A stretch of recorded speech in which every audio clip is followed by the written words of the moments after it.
afternoon, everyone. Welcome back. It's another thrill-packed Friday, Friday the 13th. Didn't realize Oh, that. is it? Yeah. Not a good day for the Templars, but you won't go down that rabbit hole. Middle of the month, end of the year is coming. It's snowing, it's cold, football's moving forward. Today was cold down here with 69 degrees is the high. Oh, you poor guy. It's a bummer, I know. What was it, 22 in Detroit yesterday? So that was too bad. Is that where you are, John? What's going on, Art? So let's see. In the industry, once again, it's that time of year where stuff is just happening, but it's happening in the trenches. People are trying to close business till the end of the, before the holiday season, which is almost too late by now. By the end of next week, well, no, probably by the middle of next week, things will start slowing down. But Art, you can probably talk more about that. In our industry, I don't think there was that much, huh, Art? Any mergers, acquisitions, out of business, anything? Is Rico still in business? Yeah, Rico's still in business. I had a chance to speak to a whole gaggle of them last night. That's how they like to be referred to. Gaggle of Rico guys. Gaggle of Rico guys. Well, everybody was having a good time. Yeah. So That's cool. That's cool. Yeah. Otherwise, everybody's in the mode to close business, right? Get the year-end how revenue. are you doing, Art? How are you doing? Because we've been doing this all through the summer. Been up and down. Up with how's your funnel looking? So my funnel is closing for the year. I've got maybe another 3 or 4 more orders that I can write. Wow. But I've had a good month. Let's put it that way. So probably revenue is about 280K right now for the month. And like I said, I'm probably 50-50 on another 20 for the end of the year. So copiers has been, I'm gonna say wide format has been very, very good to me. Excellent. So and I'm sure, that's good. Very, very subtle, Art. I hear what you're saying. Congratulations. That sounds cool. That's really cool. Thanks, buddy. Especially from a pivot, right? To wide format. Because didn't we talked last year, maybe you were starting to look at that, right? Well, concentrating more on wide format. Pretty cool. Right, Yeah. concentrating more on AEC type companies, architects, engineers, construction. Wow, there's a story there. We'll have to sit down and write it. That's cool. Hey, Art, I gotta talk to you about that when we're done with this. Okay. I can talk to you now about it. It doesn't matter to me. Well, you know what, Peter? Good segue because you're here. Why don't you briefly introduce yourself and then we'll start grilling you and you can grill us. Or ask us questions. So we're in the document scanning business, and not just scanning letters and things like that, but we're scanning mail. And so we scan mail and then distribute it, take the analog US postal mail and send it electronically to a lot of remote employees, no matter where they're located. And that's really been the core of our business pretty much for the last 5 to 10 years. So anybody that's got paper that needs to distribute it, that's what we do. All right. Wow. Awesome. And then you had a question? Well, so I ran into a guy on the golf course, good fellow. He actually owns a mining company, and he's got gold. Unfortunately, no. What is it? It's coal mining. Okay, that's John's area. Yes, it is. Well, he's got like a century's worth of maps, huge maps. And what he wants to do is scan them because he realizes that if there's ever, he's got no backup, right? Nothing. Got it. So in case there's a fire, anything, which can really happen in the coal industry. Right. So he wants to get all of these things scanned, but he won't let the maps leave his property. Okay. He's just scared to death that something might happen. Right. So he needs access, or he needs to acquire whatever.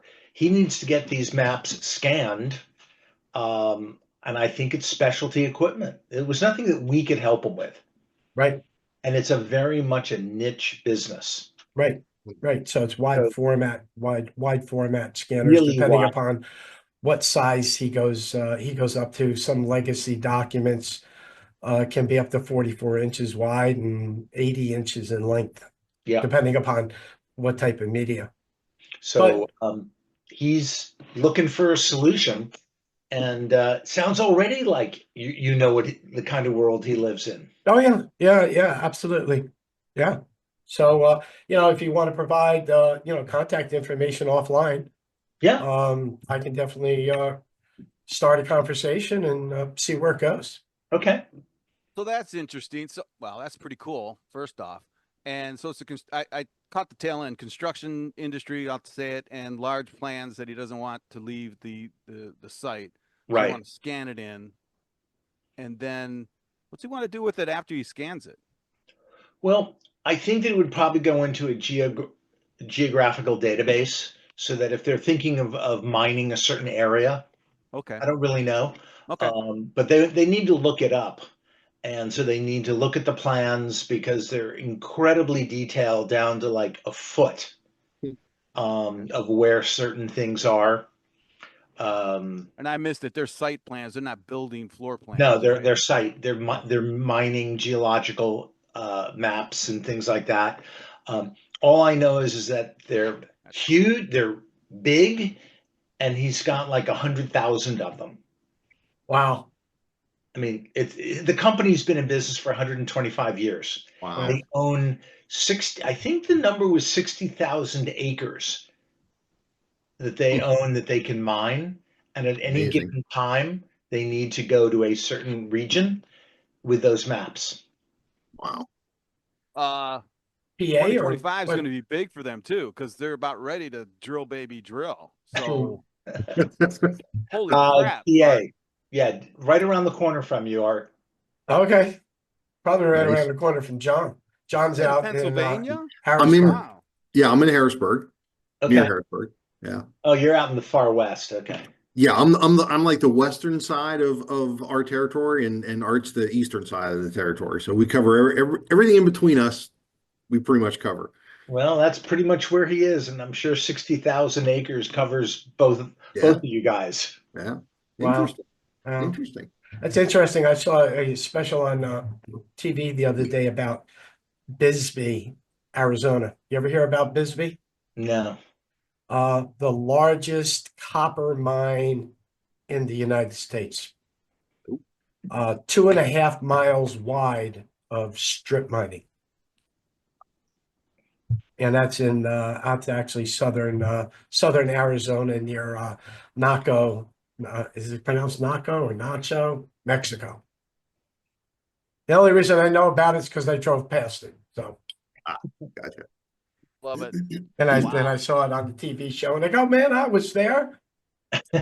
Biggest mine I ever saw in my life. Biggest hole in the ground, dude. Right, biggest hole in the ground. Absolutely. So Pete, you said, I'm sorry, Peter. Peter, you said the business has been around for 5 years. Where are you guys out of? Oh, no. Our business we've been in business for 30 years, There we go. but Okay. the last 5 or 10, we've focused on digital mail. So we're in New Jersey. So we're near Summit, New Jersey. Okay. Basically right near the Amtrak station and routes 80, 78, and all those other wonderful highways.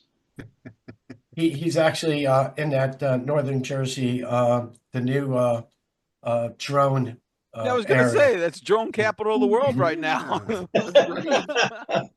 Yes, it is. You Thank got you. anything to do with that? What's going on? Hey, we'll talk. We'll talk. Hey, all right. John, Wow. any drones in your area yet? Mine? I was talking to I got John. none. No. There's one kid who got one probably for Christmas, and he was flying it around the neighborhood, and it sounds like an insect, no problems or anything. That was the only one I've ever seen. I think that people get this idea in their head, and now they see a puff of dark smoke in the afternoon sky, and they think it's a drone. Yep. I mean, Yeah, one thing about New Jersey is we've got 3 major airports, within 20 miles of each other. Mhm. Newark Liberty, JFK, and LaGuardia. They're not small ones either, right? They ain't small. I Well, mean, they're- do they have radar or not? I don't remember if those airports have radar. they do. you know, Yeah. you can throw in Teterboro. Teterboro, yes. There's a lot of private airfields as well. Oh yeah, I bet you they can tell if there's a frisbee in the air. That's Well, apparently they can't. They can't tell if it's. Let's put it this way. They're saying on the news it's not dangerous. Well, how do you know it's not dangerous if you don't know what it is or where it's coming from? they know what it is and where it's coming from. So a congressman from New Jersey said actually there's a ship off the coast of New Jersey from Iran, I believe right? he used the phrase mothership. Mothership, yes he did. Yes he Yes. did. Mothership, yeah. It's And an then- upgrade to the Chinese drones, Yes, it's Chinese balloons, right? yeah, and now we're into Iranian drones. Well, the day after that, Pentagon came in and said there's no Iranian ship off the coast of New Jersey, and I'm going, okay, so I understand maybe it's North Korean. Cracking me up. Well, okay, cool. I think though, Peter. So you were talking earlier about, and I want to explore this. So mailroom, okay. Right. So if everyone's remote, but corporate mail comes to the central office, right? Right. So anyone who still has a mailroom or whatever is opening Right. up physical mail or not. Tell me where your solution fits into that workflow. Okay. How does that work? So, the mail, and I'll just say, federal, state mail, if you're a company of any size, you probably get letters from every taxation authority in the country. You might get wage garnishments, you might get purchase orders, you get a lot of stuff. And typically what happens is the postman brings it in a tub and it sits on a desk because they let go the secretaries, right? There's nobody there to do that, provide those services. So what happens to that mail? Well, nothing. So with our software, what happens is you install our software and a scanner that you get from, I don't want to say you could buy it at Best Buy because they're out of business, but you get a scanner and you just sort of fill the hopper with the unopened mail and you scan it. It just like any copier. And then the software automatically identifies it and says, oh, this is for Greg Walters. This is for John, Art, everybody else, right? Or maybe it's for a department. And so what happens is you get an email, which you can access on your phone or on your laptop, whatever. And it says, you've got mail. And now it shows you a picture of the letter.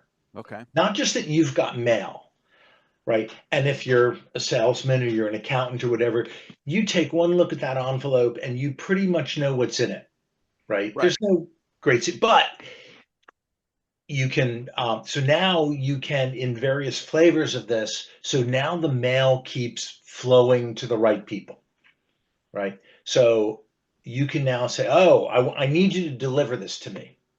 So the mailroom gets a reply that says, oh, I better dump this in either a FedEx envelope, UPS, however they want to do it.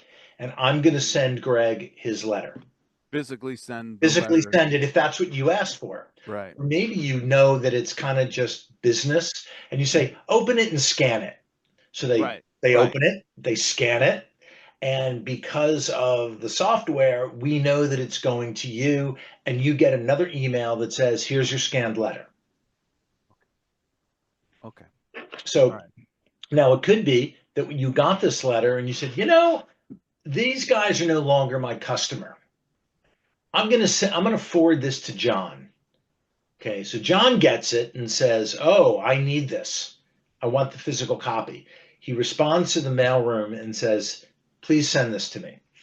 But now the mailroom automatically knows that that envelope that was addressed to you is really going to be delivered to John. So we're not fumbling around with, mailing or sending a letter a dozen times through the mailroom, because the mailroom guys are mailroom guys, right? They're, Yeah. we'll just leave it at that. And this way, all of the mail flows to the correct person the very first time. And Right. that's the goal. They Okay. pick up the letter one time. Well, after scanning, they scan it. And then from then on, all they do is either send it, scan it, or delete it. We have some customers that actually take it back to the post office and say return to sender. Okay. It's kind of crazy to me, but that's okay. Well, okay. So I have a whole bunch of questions, but more on the workflow side. How deep does your product go into the actual workflow? If I have someone who does open them up, scans them all in, it could be invoices, could be statements, POs, whatever. It's just Yep. going into the garbage disposal in. I'm guessing the system can handle the routing, Yes. right? Well, Is there anything beyond that? no, and here's where I think we've really made our mark is that Okay. the routing is all done by email. Right. So Okay. the images get turned into PDF, text searchable PDFs, and everybody knows how to open a PDF file through their email. We do it too many times a day. So there's no training involved, which is nice. So the workflow simply says, I'm in the distribution business, right? I'm taking the mail that comes into a mailroom or an office, and I'm getting it to the right people. What you do with it thereafter is kind of your business. Okay. All right. So I'm like the last mile, if you will, of delivery. Right. Right. And Peter, how long have you been doing this? You personally, is it something that, you cut your teeth on this or? No, Okay. well, we're, as I said, we're 30 years, our company's been around for 30 years. I'd Right. say for the first 20, we did very vanilla scan, store, and retrieve systems. Okay. You just scan a bunch of documents, forms, invoices, process them, and then store them in a database to be retrieved. Right. That's And how it started. I, Yeah. I can't really tell you what the moment it was that we said, wait a minute. Oh, I know what it was. It was that we would bid on projects, and back in the day, the projects would be like $250,000 to $500,000, mostly because of the networks that were needed to support all of this data flow. Right. And I thought, well, Mm-hmm. what if I could bid a project for 50,000 and rely on the company's existing email system? Right. Okay. Now I'm competing at a much better price point than I used to be. And then it just sort of took off from there. I mean, we've done projects for aerospace companies, as I said, the Pentagon, state and local governments. They all have mail that they need to move, and they all have great IT and email departments. Well, let me ask you more of like kind of a difficult question almost. It's going to sound like it. So if you've been through at least 15, 30 years, you've seen the number of CRDs go from say 1,000 to what, 100? Hasn't the number of mailrooms actually dropped? Aren't there fewer and fewer CRDs, mailrooms, receptionists, and things There like are, that? but that doesn't Honestly, mean that the mail that's what I want to hear. doesn't mean that the mail that's still being delivered is any less important. Well, actually, I would say it's even more important Yes. because my follow-up question is not many people send physical mail anymore unless it's of a higher importance, right? Yeah. I mean, so that's interesting. Yeah. So even though I would imagine the demand and actual volume of what goes through a CRD, if it's still around, or a mailroom has dropped, Mm-hmm. the priority of those things that do go through is higher, Right. I would assume. I mean, think about your own home. The number of Valpak letters, remember Paper Direct? Yeah. Those are all gone. Well, not Valpak, but what's left is still really important. Here's another. I mean, I was telling the story of the invoice from Homeland Security for one of our customers. They don't pay that invoice. They don't get top secret clearance. They can't bid on federal projects. Important. And customers that say, well, mail's declining. We don't get that much mail. And I say, well, when was the last time you got a phone call from the IRS saying, hey, Greg, you're a little late with your quarterly payment. When can we expect it? No, they just send you a follow-up letter that says, that'll be another $1,000, thank you. Mm-hmm. So the mail that's still being sent is still pretty important. Wow. Okay. So I got a question. I'm going to go back to our resident solutions guy. John, what type of questions do you have? Well, I'm so from a workflow standpoint, if I get an email that said, "Hey, I got a letter," do I respond back via email, or is there a link in the email that says, "I want this letter opened and sent to me"? So depending upon your privileges, there could be up to, like, I'm going to say 6 buttons Okay. within your Outlook or Gmail, whatever, and you can request a scan, request delivery. You can forward it to Greg or whoever's else in the system. Mm-hmm. Can ask the mailroom to fetch it because you're going to show up and pick it up. And since there's now a lot of mail in the mailroom, we don't want you wasting your time waiting for them to find the letter. So we're going to give them a heads up. And what's kind of cool about this is that the system is a closed system. You can only send mail to people in the, I'm going to call it the employee list. You can't forward it to your cousin and say, Okay. oh, we just got this letter from Taylor Swift. This is really cool. I'm going to forward it to my cousin because she's a huge fan. Can't do it. It's closed. If you want to break out of that cycle, you're going to have to request the scan and do what you would normally do. But the system is not going to let you do that. So within the email, and I think you can mark things as junk mail. So if the system gets that combination of John DeCarlo and Dunkin' Donuts, it's not even going to send you a letter.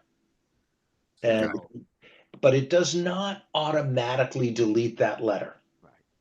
Oh, okay. Because what happens is that you might say, let's say your customer service, you might say, that Peter guy every month sends me another complaint about garbage on the sidewalk in front of my house. I don't want to deal with that guy. Well, it's not up to you to determine necessarily what mail you want deleted. How about this? How about we just tell the mailroom, this is what's been told to be deleted, and we'll let the mailroom figure it out and do the actual deletion, just because, it's still company mail. Sure. We're just giving you the ability to manage it just like you would your corporate email. Gotcha. Now, last question. I think I know the answer to this, but I just want to check. Handwriting recognition? Well, actually, that is a great question. And in the last 2 years, AI has been phenomenal for recognizing handwriting in a way that I did not even think possible. Fact is, we're going back to customers that said, I get a lot of handwriting. Like one of our customers is, I can say it, it's not a big deal, Home Shopping Network. You would be shocked at how many letters they get that are handwritten. It's when you're dealing with remember, they're dealing with the public, not business, not B2B. We also have a project. Well, we're also doing work for the New York City Department of Transportation, and their employees all have to fill out time reporting cards, handwritten. I don't want to disparage anybody, but their handwriting is worse than doctors. Okay. 3 years ago, we had no shot at doing anything with this. Right. And the cost for the mailroom to data enter it was huge. Sure. Beyond the pale. Now with AI is reading those names and we're actually being able to process it.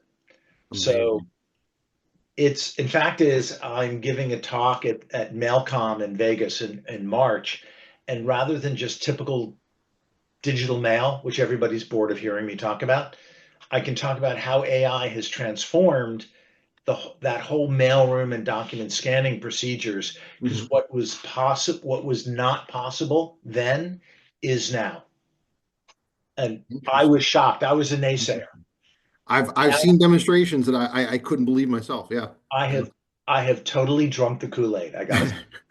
Or is it drank the Kool-Aid? Maybe I drank the Kool-Aid. That's awesome.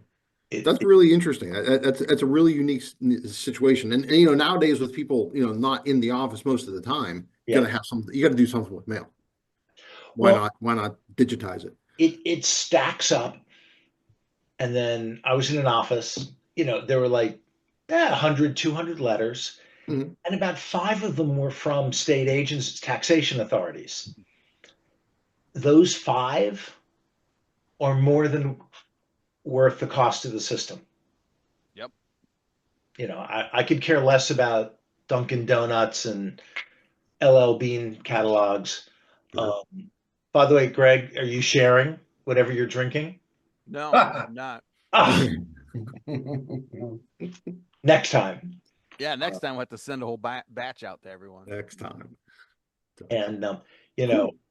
I know I've done way too much talking for a No, no, newbie. no, no. Well, you kind of swerved into it anyway. So the AI angle, right? Character recognition, that's almost a no-brainer now, right? It's It's table stakes because it everyone can do it. I can do it with my phone, yeah. All Um, right. it's So it's amazing. yeah, can you expand on that a little bit more? I don't know where the edges would be in your niche, other than recognizing what it's scanning. Not that, I mean, that's It difficult enough. it's just reading the names on Yeah. the envelopes. And in our case, we do fuzzy lookups through a database Mhm. so that I can find, Greg Walters, Greg Waters, Gregory, Greggy.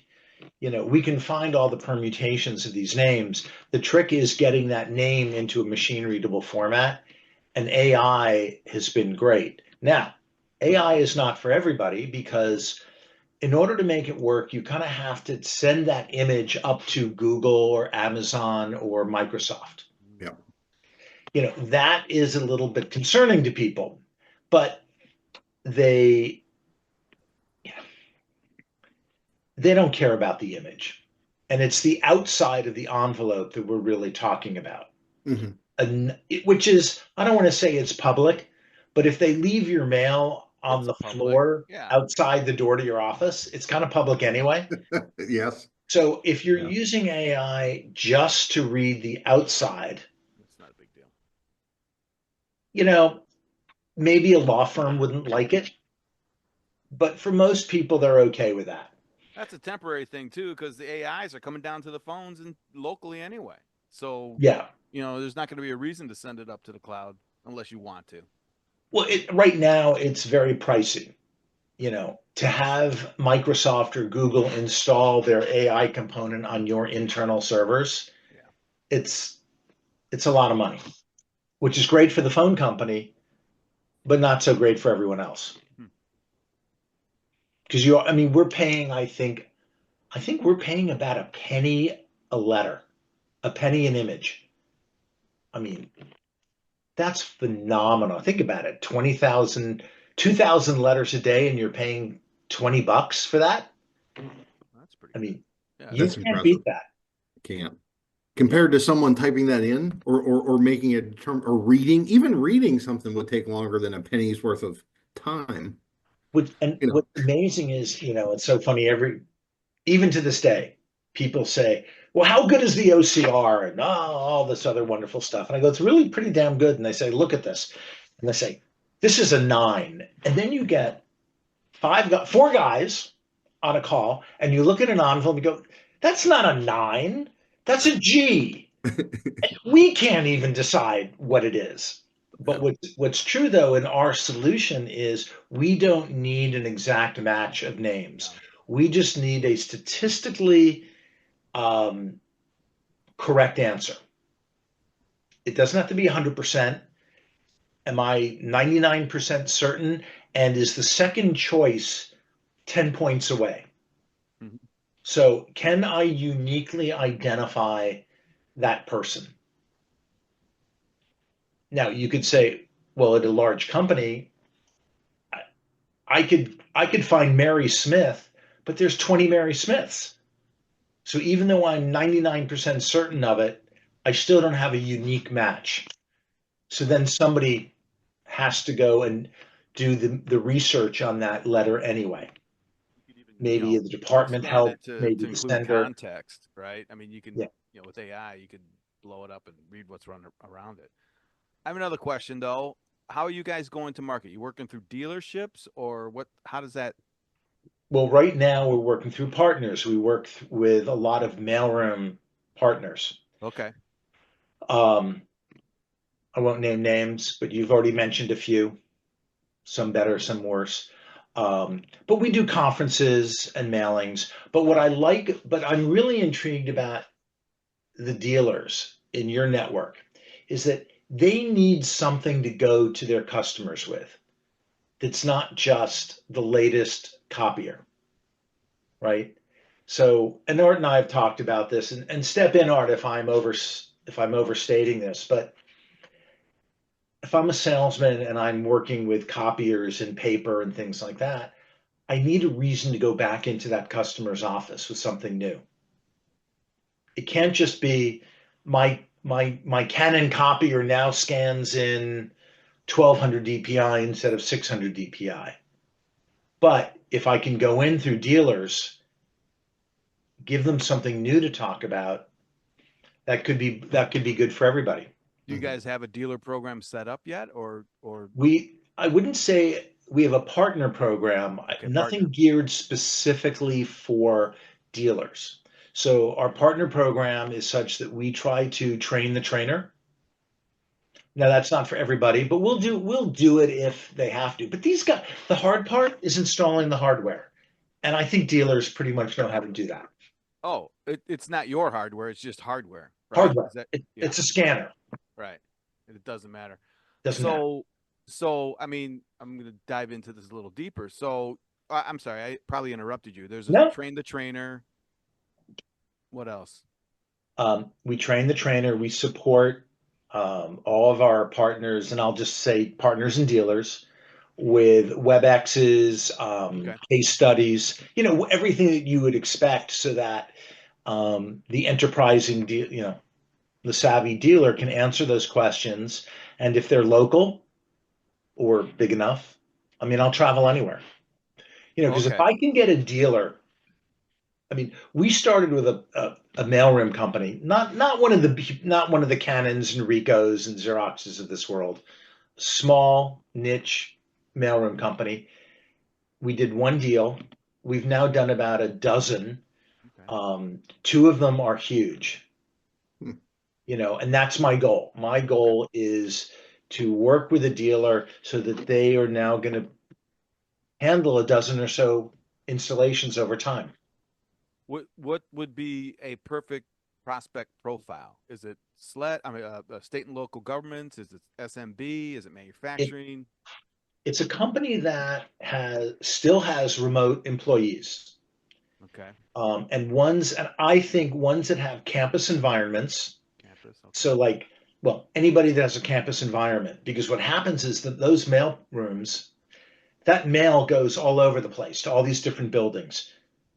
And everybody's moving around. So companies that still have virtual employees and or working on campuses and or are in regulated industries because their mail is still damn important.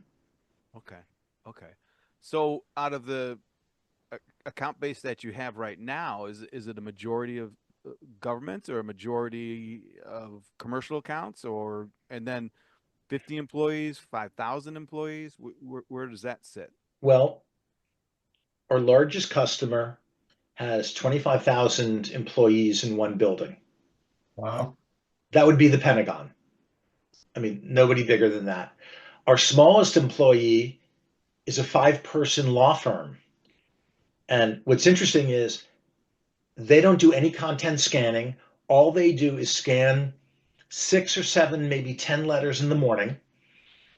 And the only reason they do it is so that the attorneys can see the letter on their phone while they're in court. Okay. and at a break say, hey, Greg, I got your letter. I'm in court. I'm going to call you tonight if it's okay. Mhm. Because in the world of lawyers, if you don't respond, that client is getting a new lawyer. So that's all they wanted it for, was just to be kept aware that mail was coming in, right? Because in the law firms, they still get, people still send letters for any number of reasons, forwarding, I think nothing of scanning a letter and sending it to somebody, but a lot of people will stick it in the mail. Sure, sure. Okay. So we run the whole gamut. Walgreens is a customer. I can say that because there's been an article. They get about 1,500 letters a day. In their case, it's almost all from state and local governments. Yeah, I can imagine. They pay real estate tax Right. on over 4,000 properties in the country. Right. Okay. And then back to the dealer model. So if I were, or the partner model, if I were to engage with you, is it a subscription based? I heard a little bit about it. It's not a shrink wrapped solution. How does that go about? Well, we've developed two platforms. I'm going to call it the try and buy model, where you can connect a scanner to a PC, upload some data, and then it's a self-contained subscription model. I think it was John asked, were these buttons in the email, or did I have to go someplace else? What we can do is say, we're going to scan all the mail and then we're going to send it out through email. Nothing particularly fancy. There's no web service. There's no back and forth. And that's $600 a month. The dealer gets 15% of that, plus any services they want to provide, stuff like that. But it's really a try and buy. The bigger system involves more IT requirements on the part of the company.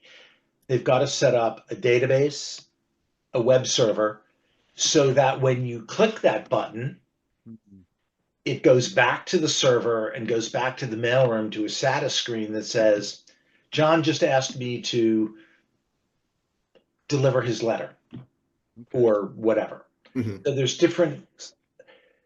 So if you want to dip your toe in, buy a scanner, set up a PC on a network. If you want the whole 9 yards, it's a bit more. Okay. And so usually a bit more, by the way, is because of the IT requirements on the part of the customer, which ain't cheap. Well, the IT, it's a web server and a database. And stuff like. That's it. Plenty of businesses already have web servers. It's a dedicated web server, right? It typically is, because we don't want to, let's say there's a problem. I don't want to get in the middle of a company's business. If the mail goes down, what's the backup plan for mail? Right. You deliver it the old-fashioned way. Wow, that's interesting too. Because isn't there a movement away from on-site servers, or is it coming back? It doesn't matter. Cloud. It's really customer-controlled servers. Yeah. Okay. We have actually many of our customers now, those servers are really Azure or AWS. So you said roughly, you just threw out a number, $600, and that's probably for an SMB, a small implementation. Yeah. Okay. It's that standalone product. So it's about $90 a month to the dealer. Then is that a monthly figure? That's a monthly figure. Okay. So you can buy it, you can try it, you can stop it and say, you guys oversold it, and we're going to pull the plug. That's okay. So Art, I'm thinking two things. First off, medical campuses, hospitals. I've worked with Mayo and all the big ones. It's like, yeah, they've got a campus, and I'm pretty sure they still get mail. Municipalities. The cities, larger construction firms, the GCs, the colleges. Colleges are a problem. Oh, okay. Only because colleges have an unlimited supply of cheap labor. True. And that's a problem. Okay. But I had thought that hospitals would be perfect because, I see my doctor. in his office, but he goes to Overlook once a week for surgery. So what happens to that mail that he gets at Overlook? Did you say Overlook? Yeah, that's in Summit. No, there's an Overlook in Colorado. Oh, The Did you- Shining. Oh, The Overlook Overlook. Hotel. I think that's different, Art. I'm not. I Yes. think there's a story behind this, Art. Funny. We can tell the story another day. Okay, No, it's all Hey, right. so I've got a question for you, Peter. sure. So I understand the standalone scanners, the Kodaks, the Fujitsu's, which is now Okay. PFU, maybe Epson's. Can these work with a small MFP scanner at the reception area or the mail area? I don't think that an MFP is ever going to work well. Okay. The scanners are built to handle, envelopes. They don't get curled. Understood. Yep. Also, the problem with MFPs, and we've had one or two people that have tried it, is that there's always somebody waiting to use that device who's more important than you are.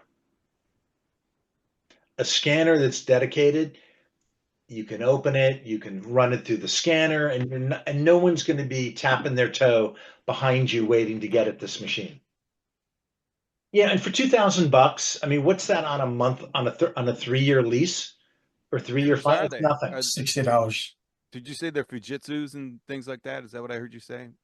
I said there's Fujitsu scanners, which is now PFU. Okay. It's called PFU now because Rico bought them about a year Hey, is ago. Panasonic still around? No. That's what Panasonic made great stuff. In They were the fact, best. they never found a buyer for it. Yep. Well, their scanners are great, but okay. And then all of a sudden one day they just said we're shutting down. Yeah. And they had pretty copiers. Yeah, they did. All different colors. Blue, red, yellow, Magenta. The magenta. magenta. Yep. And guess who's doing that now?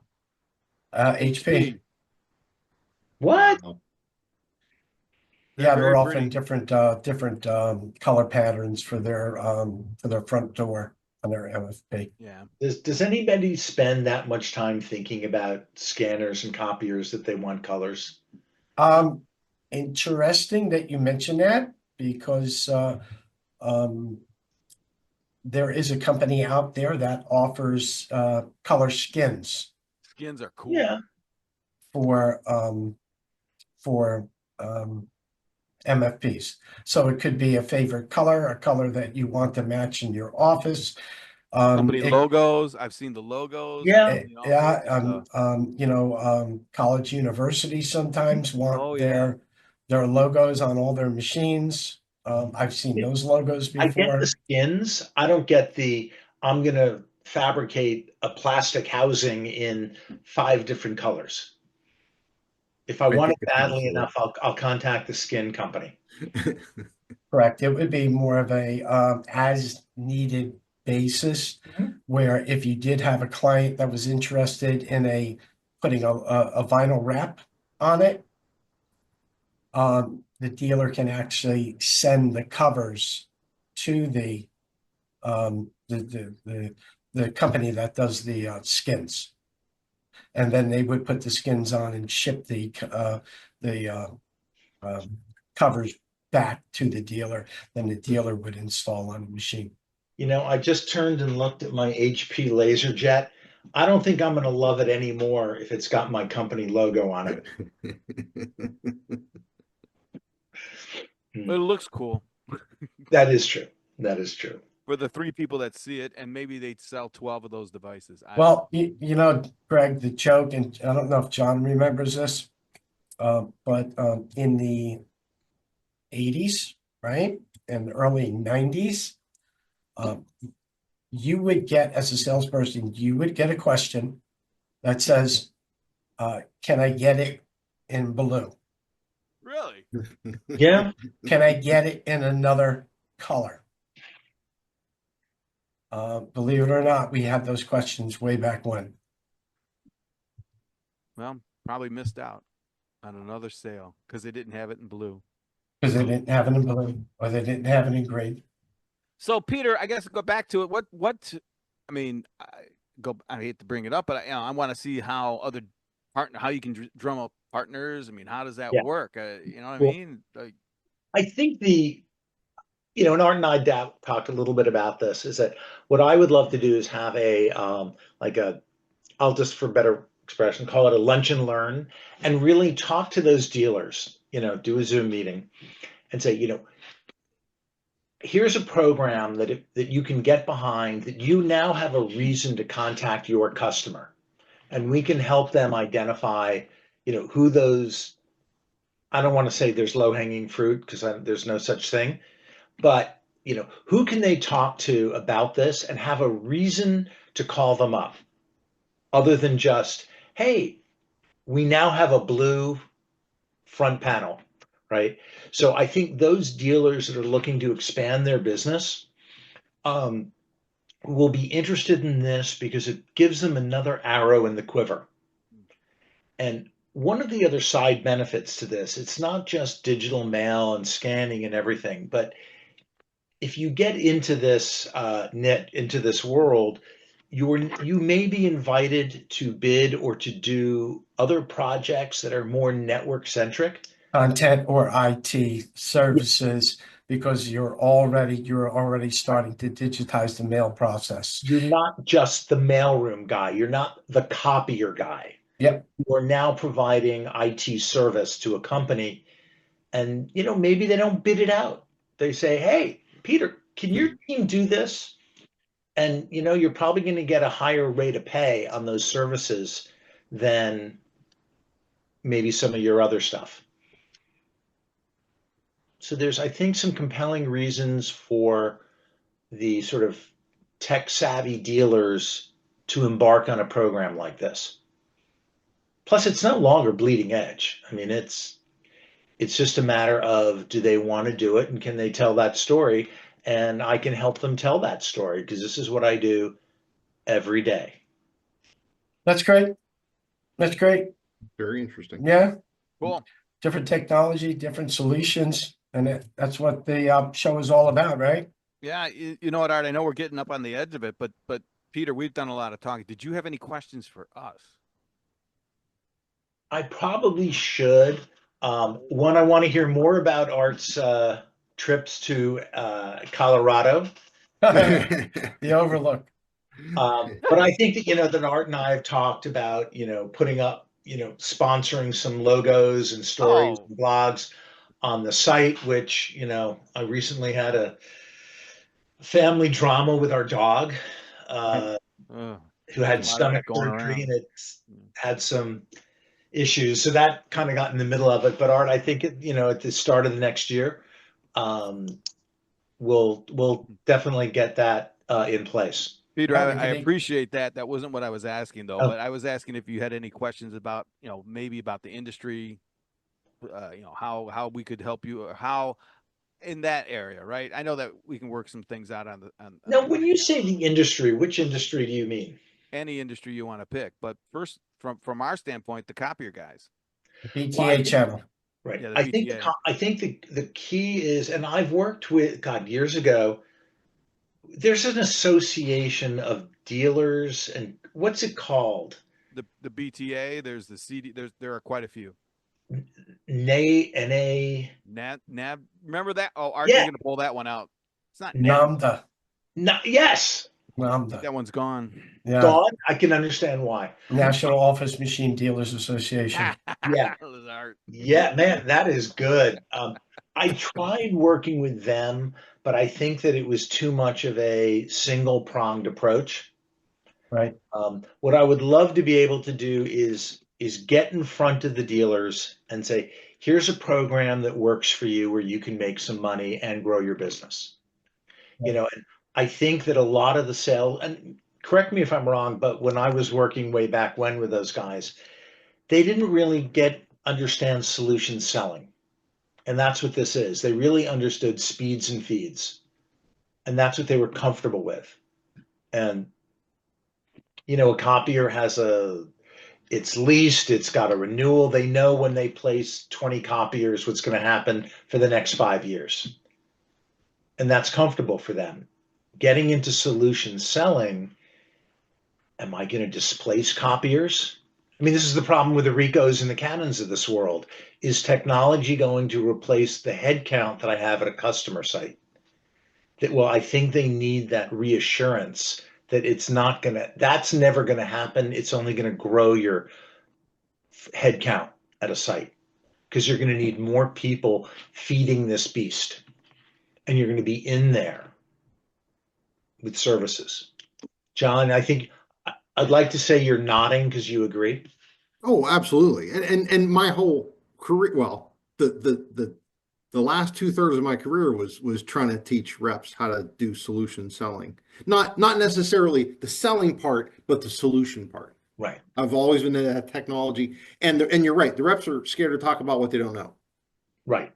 And I'm that knowledge that will get them more comfortable in their customer. And so I do all kinds of technology. Yeah. Yeah, so I think your focus on the mailroom is unique for me. I've not heard that kind of a solution to merge the digital world into the purely analog mail world, and I think that's pretty cool. All right, should we, because I want to continue the conversation, but you want to wrap up the show and then no one log off yet and just go that route, Art? Yeah, we'll go that route. Now, I will Cool. say, Peter, that it was about 5 years ago that BTA merged with Association of Independent Mailing Equipment Dealers. Okay. So getting out to that BTA channel where the people that visit our show is that BTA channel. Cool. So I would say that the dealers that I met at the Crenell Technology Show, yes, were great. They were younger and savvier than what I remember from that dealer association, which really they get it. And I would imagine that the younger people there want this kind of solution, and they don't really want to just be selling copiers, right? Well, we do want to sell copiers, but we want to sell more, and we want something unique to get into the door. Yeah, there you go. That's what we can really provide. I think if I had an elevator pitch for the dealers is it's another arrow in your quiver, a reason to contact that client beyond I got another version of the same copier. Understood. So we can talk more. We can actually talk more about sponsorship on this show as well, if you're interested. But we are at the witching hour. It's 5:06 on Friday, the 13th. All right. We are taking off next Friday, Greg. I'm available if you are, Art. It's a go for me if it's a go for you. Yeah, I'll get another bottle. We'll be fine. There you go. So we'll be back next week. Next Friday, we'll be here at 4 p.m. I want to thank John DiCarlo as always. He's our good job, John. Our technology solutionist guru that always tunes in. We'd like to thank Peter Peter, for his expertise. Good to meet you all. Digital imaging and mailing. And we'd just like to thank you again for visiting the show, tuning in, and please like, follow, and share, and tune in next week.